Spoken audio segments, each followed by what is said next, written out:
Shooting USA is brought to you by SnapSafe. Use promo code SUSA15 for 15% off. Only way to do it is to do it. It's the Shooting USA Update Show for May 15th. We are halfway through the month of May. Can you stand it? Let me know in the comments if your year is flying by. New show last night, the Vintage Sniper Comp from the CMP's Talladega Marksmanship Park Range 1. Here's a clip.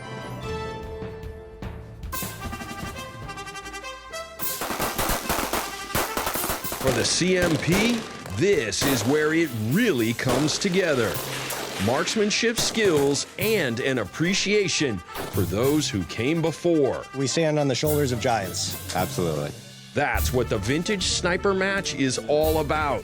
Vintage battle rifles with period-correct optics in the hands of today's competitive shooters. The line is ready. They've gathered here this morning for the match that has become a popular finish to the week-long series of marksmanship games that make up the CMP's Talladega 600. One last piece of news from the NRA annual meetings in Atlanta. Longtime friend Rob Latham received the inaugural Golden Bullseye Competitor Award.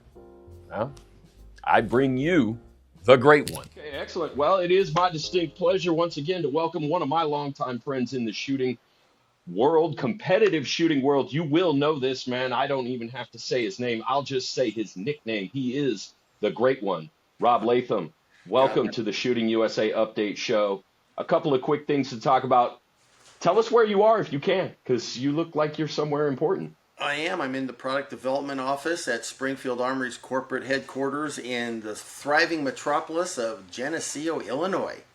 Excellent. Well, there's something to speak about there, but we'll leave that for another conversation. Yeah. We're making guns in Illinois still. So yes, we are. We're not giving up. Carry it forward, man.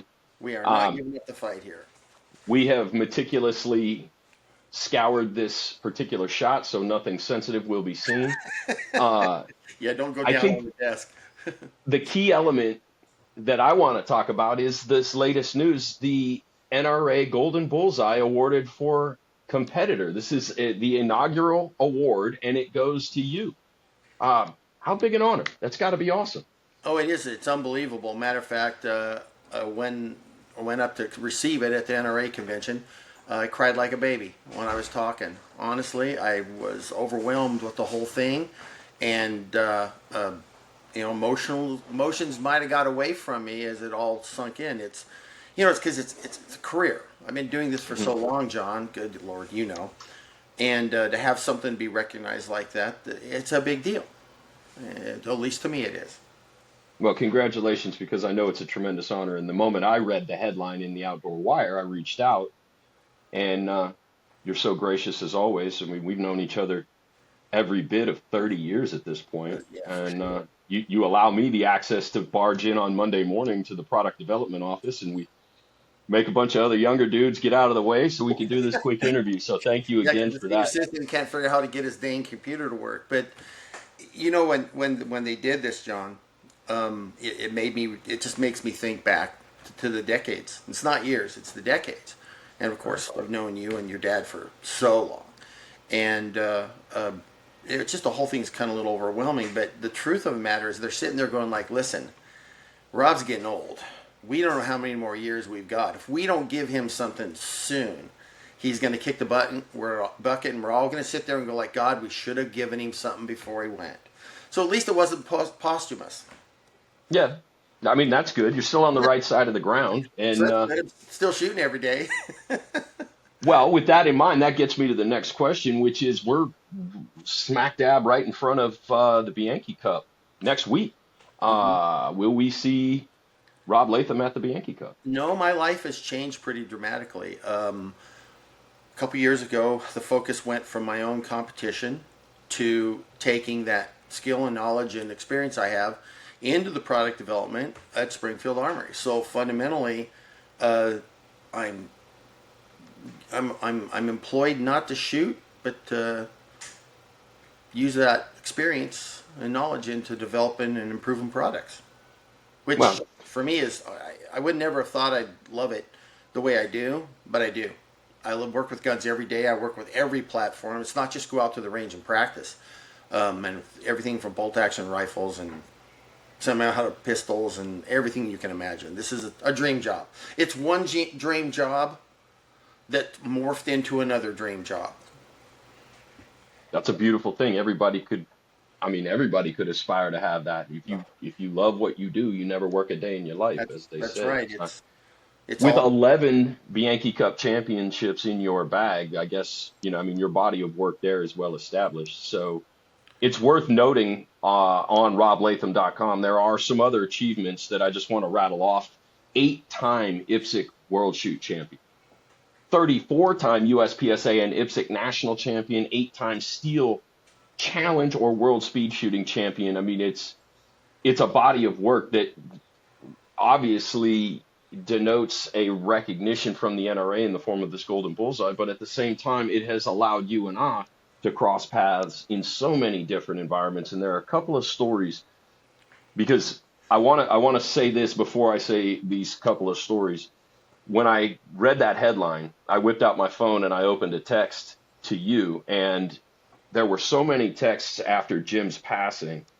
But this one made me laugh because it gave me a moment. I had not looked at this since then, and so many texts had come through, and one of them was from you. And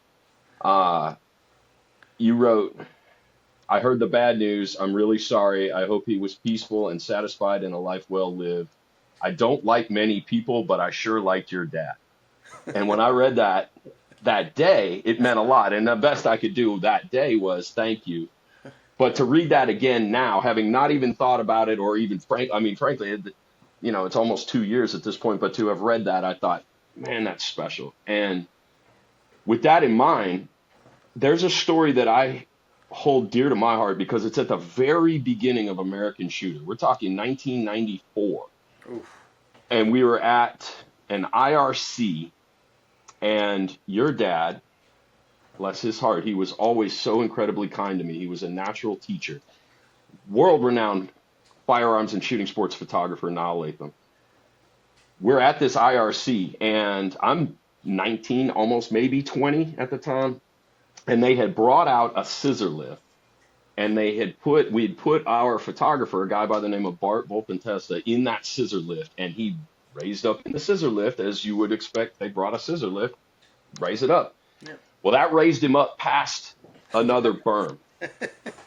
And your dad came over he was so focused and he was like, "Listen, get him down. I can't keep covering for you guys." Oh my gosh. He's such a moment, man. And that's one of those things. It's like, if you don't know until you know, because Right. we were very new to the shooting sports at that time. We were figuring it out on the fly, but you don't realize until you know. And I can't keep covering for you guys. That is the cloud that will ring forever in my ears. I will never forget that. Early in my career. I remember one of the first projects we did.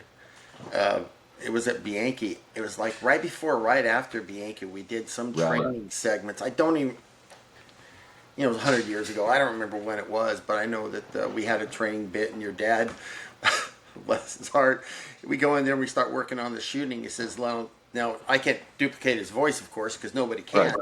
Right. And we're talking about this. And I'm trying to get him to do a few things, and this is Rob.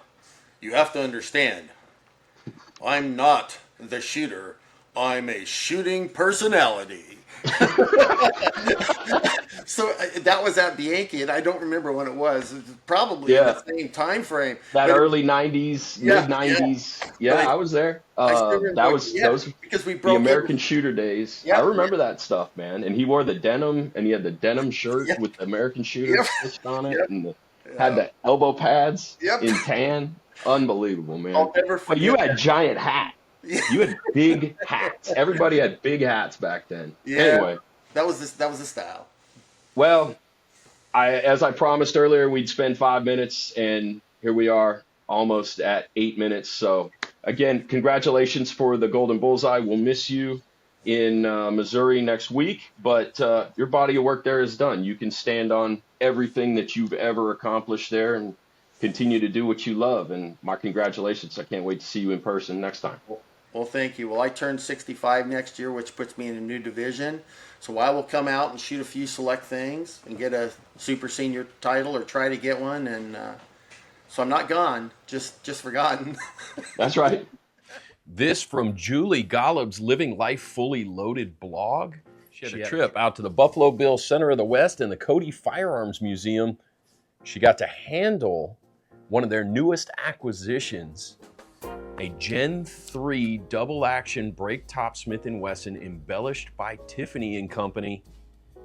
Recently sold at auction for $94,000 plus.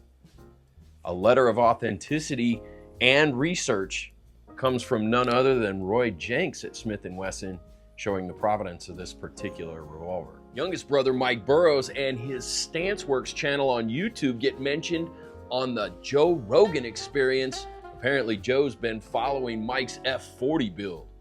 That's it for this week. We're loading up and heading to Bianchi Cup next week. Look for updates from the range on the CMP's YouTube channel. And as always, share your sport.